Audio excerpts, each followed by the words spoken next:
আসসালামু আলাইকুম প্রিয় নবম দশম শ্রেণীর শিক্ষার্থীরা, আশা করি তোমরা সকলেই অনেক ভালো আছো। আজকে ভিডিওতে আমরা আলোচনা করব তোমাদের গণিত বিষয়ের অধ্যায় 4 অর্থাৎ সূচক ও লগারিদম এই অধ্যায়টি নিয়ে। তো আজকে হচ্ছে এই অধ্যায় পর্ব 1। সবাই ভিডিওটি প্রথম থেকে শেষ পর্যন্ত মনোযোগ সহকারে দেখবে। সো ভিডিও শুরু করার আগে আরেকটি কথা বলে নেই, তোমাদের গণিত বিষয়ে 17 নম্বর অধ্যায় পরিসংখ্যান এই অধ্যায়ের আমি একদম বেসিক থেকে ভিডিওগুলো আপলোড করেছি। তো সেগুলোর একটি প্লেলিস্ট তৈরি করেছি, সেই প্লেলিস্টের লিঙ্ক ডেসক্রিপশন বক্সে দেওয়া থাকবে এবং সেই অধ্যায়ের সৃজনশীল প্রশ্ন এবং বহুনির্বাচনী প্রশ্নের সমাধান আপলোড করা হচ্ছে। তো তোমরা সেগুলো অবশ্যই দেখে নিবে। তো প্রিয় শিক্ষার্থীরা, আজকে আমরা সমাধান করব যে সূচক ও লগারিদম এই অধ্যায় নিয়ে আলোচনা করব। তো প্রিয় শিক্ষার্থীরা, চলো আর দেরি না করে আজকে ভিডিও মূল আলোচনায় চলে যাই। তো আজকে আমরা শিখব যে সূচক ও লগারিদম কি। তো প্রথমে এখানে এই যে থিওরিক্যাল যে লেখা আছে তোমরা এগুলো পড়ে নিও। তো আমি তোমাদের যে মেইন পয়েন্টগুলো সেগুলো বুঝিয়ে দিচ্ছি। তো এখানে যে প্রথম সূচক কি এটা আমাদের পড়তে হবে। তো এখানে বলছে যে আমরা ষষ্ঠ শ্রেণীতে সূচকের ধারণা পেয়েছি এবং সপ্তম শ্রেণীতে গুণের ও ভাগের সূচক নিয়ম সম্পর্কে জেনেছি। সূচক ও ভিত্তি সংবলিত রাশিকে সূচকীয় রাশি বলা হয়। সূচকীয় রাশি কাকে বলা হয়, এই যে এখান থেকে এতক্ষণ আমরা পড়ব। তো এখানে এই যে তোমরা একটা কাজ দেখতে পাচ্ছ যে নিচে সারণীতে খালি ঘরগুলো পূরণ করো। তো এখানে এই যে এই কলামে বলছে একই সংখ্যা বা রাশির ক্রমিক গুণ, অর্থাৎ এই যে 2 × 2 2 × 2, এখানে 3 × 3 × এইভাবে, এখানে a × b × এইভাবে দেওয়া আছে। তো এই যে 2 × এই যে ক্রমিক রাশির, তো প্রিয়রা এখানে এই যে সূচকীয় রাশি হচ্ছে 2 টু দি পাওয়ার q। তো এখানে এই যে 2, এই 2 মানে হচ্ছে ভিত্তি, আর এই যে 3, এই 3 হচ্ছে ঘাত বা সূচক, অর্থাৎ যেটা নিচে থাকবে। যেমন এই যে 2 লিখলাম, এই 2 হচ্ছে ভিত্তি, আর এখানে যদি আমরা 4 বা 5 লিখি সেটা হবে কি ঘাত অথবা সূচক। তো এখন এই যে খালিঘর এখানে দিয়েছে, এই খালিঘরগুলো আমরা পূরণ করব। তো এখানে এই যে 3 আছে কয়টি, 4টি। তাই আমরা এখানে লিখব যে বৃত্তি হচ্ছে 3, এই যে এখানে বৃত্তি হচ্ছে 3, আর এখানে যেহেতু 3 কয়টা আছে 4টা, তাই আমরা এর ঘাত বা সূচক 4 লিখব। তো এখানে বৃত্তি হচ্ছে 3 আর সূচক কি লিখব 4 এইভাবে। তারপর এখানে যে এ 3টি আছে, তো আমরা এখানে এ কি লিখব, তো বৃত্তি কত, বৃত্তি হচ্ছে এ, তো আমরা এ লিখব ভিত্তি, আর সূচক বা ঘাত হচ্ছে 3। তারপর এখানে এখানে বি আছে 1 2 3 4 5, তাইলে আমরা লিখবো যে বি টু দি পাওয়ার 5। তো এখানে বৃত্তি হচ্ছে কত, বৃত্তি হচ্ছে বি, আর এই যে সূচক বা ঘাত হচ্ছে 5। সো আই হোপ তোমরা এই কাজটির সমাধান বুঝতে পেরেছো। তো তারপর নিচে এখানে বলছে যে এ যে কোনো বাস্তব সংখ্যা এবং এন যে কোনো ধনাত্মক পূর্ণ সংখ্যা হলে এন সংখ্যক এ এর ক্রমিক গুণ হলো এ টু দি পাওয়ার এন, অর্থাৎ এ ইন্টু ডট ডট ডট, এইভাবে যে এন সংখ্যক বার এ ইকুয়াল এই যে N two the power N. এখানে এন হলো সূচক বা ঘাত, অর্থাৎ এই যে তোমরা দেখতে পাচ্ছ এখানে এন, এই এনকে কি বলি আমরা, সূচক বা ঘাত। তারপর এখানে বলছে যে এ হচ্ছে বৃত্তি, অর্থাৎ যেটা নিচে থাকবে বড়, এখানে এটা হচ্ছে বৃত্তি, আর উপরে যেটা থাকবে যেমন এখানে 5 থাকতে পারে, যেমন 4 থাকতে পারে, 3, এটাকে আমরা সূচক বা কি বলবো ঘাত, আর এই যে 2 কে বলবো বৃত্তি। তো আবার এই যে বিপরীতক্রমে এখানে বলছে যে N two the power N A into dot dot dot N সংখ্যক বার এ আছে, এটাই আমরা বলতে পারি। তারপর এখানে এই যে আরো কিছু তথ্য দেওয়া আছে, তোমরা এগুলো পড়ে নিও। তারপর সেক্ষেত্রে এখানে আমরা দেখব যে সূচকের সূত্রাবলী, অর্থাৎ এই যে সূচক অধ্যায় আমরা করব, এটার জন্য কোন কোন সূত্র আমাদের জানতে হবে সেগুলো এখানে লেখা আছে।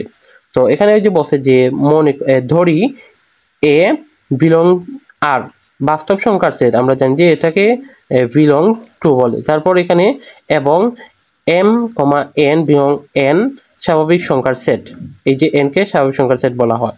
তো 1 নম্বর সূত্র হচ্ছে M to the power M into A to the power N, অর্থাৎ এখানে এই সূত্র দ্বারা বোঝানো হয়েছে, আমি এখানে তোমাদের লিখে বোঝাই যে A to the power M into A to the power N, অর্থাৎ এই যে গুণ, এখানে আমাদের বৃত্তি হচ্ছে এ, এই যে এখানেও এ এখানেও, তো আমরা লিখবো একটা।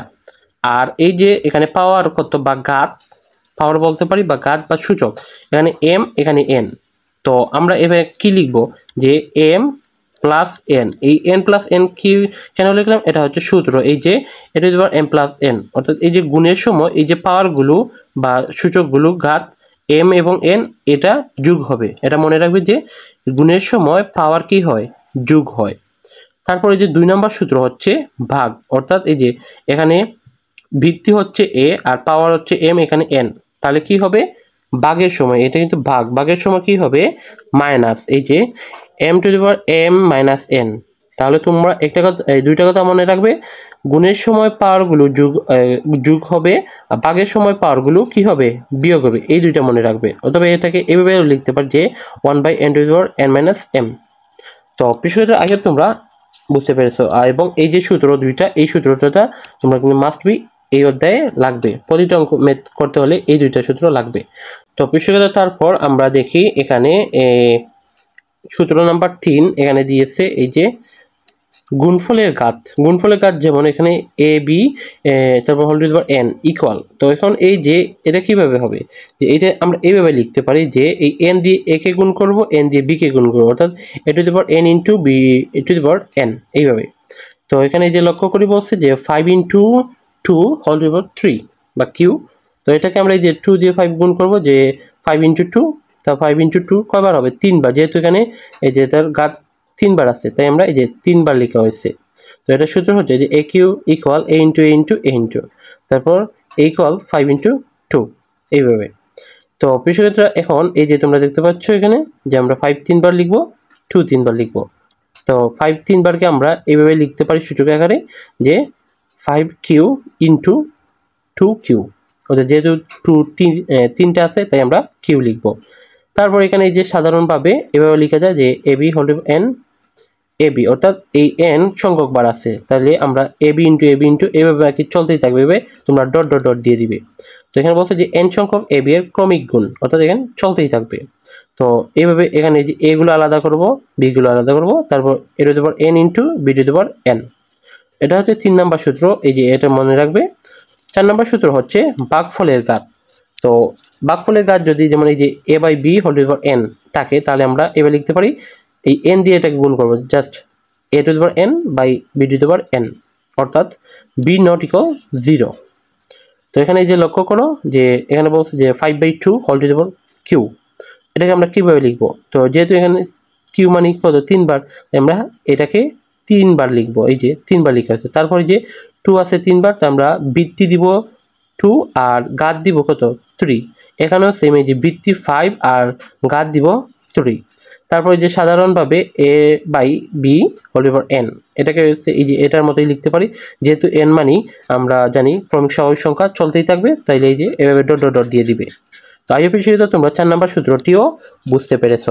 তারপর এখানে আমরা 5 নম্বর সূত্র কি বলছে, যে ঘাতের ঘাত মানে হচ্ছে এই যে এখানে বৃত্তি হচ্ছে এ এবং ঘাত হচ্ছে এম এবং এখানে এন, অর্থাৎ ঘাতের ঘাত, এটা হচ্ছে বৃত্তি, এটা হচ্ছে ঘাত বা সূচক, এবং এটা হচ্ছে ঘাত বা সূচক। এইভাবে যদি থাকে তাহলে আমরা কি করব, জাস্ট এই যে পাওয়ার গুণ করব, এম এবং এন গুণ করলে হবে এম এন। তো আমি যদি এখানে এবার লিখি যে এক্স টু দি পাওয়ার, এখানে মনে করো যে এম দিলাম আর এখানে এন দিলাম, তাহলে এটা হবে X to the power M into N, এইভাবে জাস্ট পারে কী করব, গুণ করব। তো এটা হচ্ছে 5ম নম্বর সূত্র, তোমরা এটা মনে রাখবে। তো তারপর এখানে বলছে যে শূন্য ও ঋণাত্মক সূচক। তো এটা কি, যে এখানে বলছে সূচকের সূত্রাবলী প্রয়োগের ক্ষেত্রে যে সকল পূর্ণ সংখ্যা সম্প্রসারণের লক্ষ্যে এর উপরে যে যদি পাওয়ার 0 হয়, তাহলে এটাকে আমরা এভাবে লিখতে পারি যে এ মাইনাস এন, যেখানে এন স্বাভাবিক সংখ্যা, এর সংখ্যা দেওয়া প্রয়োজন। তো সংখ্যা এ যেমন শূন্য সূচক, যে কোনো সংখ্যার উপরে এইভাবে যে সূচক শূন্য থাকে, তাহলে এর মান কিন্তু 1 হবে, অর্থাৎ এ নট ইকুয়াল 0 হবে না, এটার মান হবে কত 1। তারপর এখানে বলছে যে ঋণাত্মক সূচক হয় যদি এই যে A to the power minus N, তো এটাকে আমরা এইভাবে লিখবো যে এ জায়গায় এ আর এই যে এন আছে এন লিখবো, আর এই মাইনাসের কারণে আমরা 1 এবং এই যে ভগ্নাংশের ভাগটি দিব। যদি এখানে আমি এভাবে লিখি যে এক্স মাইনাস এন, তাহলে কি হবে, এই x to the power N আমরা লিখবো নিচে, আর যেহেতু এই মাইনাসের কারণে উপরে 1 হবে, জাস্ট এইভাবে। আই হোপ বুঝতে পেরেছ। আর এই যে এটা কি, যেমন এক্স এর উপর যদি 0 হয় তাহলে কি হবে 1 হবে, কিন্তু এখানে 0 হবে না, এই যে বলছে যে এ নট ইকুয়াল 0, অর্থাৎ এটা 1 হবে। তো আই হোপ শিক্ষিত তোমরা সংখ্যা 1 এবং 2 বুঝতে পেরেছ। তো তারপর এখানে বলছে যে এই সংখ্যা দুটির ফলে সূচক বৃদ্ধি m এবং n এর সকল পূর্ণসাংখ্যিক মানের জন্য বলবৎ থাকে এবং এরূপ সকল সূচকের যে m to the power a to the power m by n to the power n, অর্থাৎ এটাকে আমরা এই যে ভগ্নাংশের কি করি আমরা পাওয়ারের সময় বিয়োগ করব, অর্থাৎ m মাইনাস n কাটে, এইটাই বলছে। তারপর এখানে যে লক্ষ্য করি এখানে বলছে ঠিক সেমভাবে যে পাওয়ারের এই যে ভাগের সময় পাওয়ার কি হবে বিয়োগ হবে, যে n মাইনাস n, তো n মাইনাস n মানে 0, আর এই যে a টু দি পাওয়ার 0 হবে। তারপর এখানে কিন্তু বলছে যে a to the power n by a to the power n, তো এটাকে আমরা n সংখ্যাকে এইভাবে লিখতে পারি, যেহেতু n বলছে তাই আমরা এইভাবে ডট ডট ডট দিয়ে রাখবো। তারপর এই যে এখানে 0 মানে কি তো 1, তাই আমরা এই যে 1 লিখবো এইভাবে, যে a to the power 0 equal 1, আর এখানে 1 by a to the power n equal a power 0, তারপর হচ্ছে by a to the power n equal, তো কি হয় ভাগের সময় পাওয়ারগুলো বিয়োগ হবে, যে 0 মাইনাস n, তাই আমরা লিখতে পারি a to the power n minus n। তো প্রিয় শিক্ষার্থীরা আজকের ভিডিও এই পর্যন্ত। আমরা নেক্সট ভিডিও এই যে উদাহরণ 1 থেকে শুরু করব। আজকের ভিডিওটি তোমাদের কাছে কেমন লেগেছে অবশ্যই কমেন্ট বক্সে জানিয়ে দিবে। আর যারা চ্যানেলটিকে এখনো সাবস্ক্রাইব করোনি তোমরা দ্রুত সাবস্ক্রাইব করে নাও, তোমাদের অর্ধবার্ষিক রিলেটেড অলরেডি ভিডিও আপলোড করা হচ্ছে, তো তোমরা সেগুলো পেতে হলে অবশ্যই চ্যানেলটিকে সাবস্ক্রাইব করে রাখবে এবং তোমরা সেগুলো দেখার অনুরোধ রইল, সেখান থেকে অনেক কিছু কমন আসবে তোমাদের পরীক্ষায়।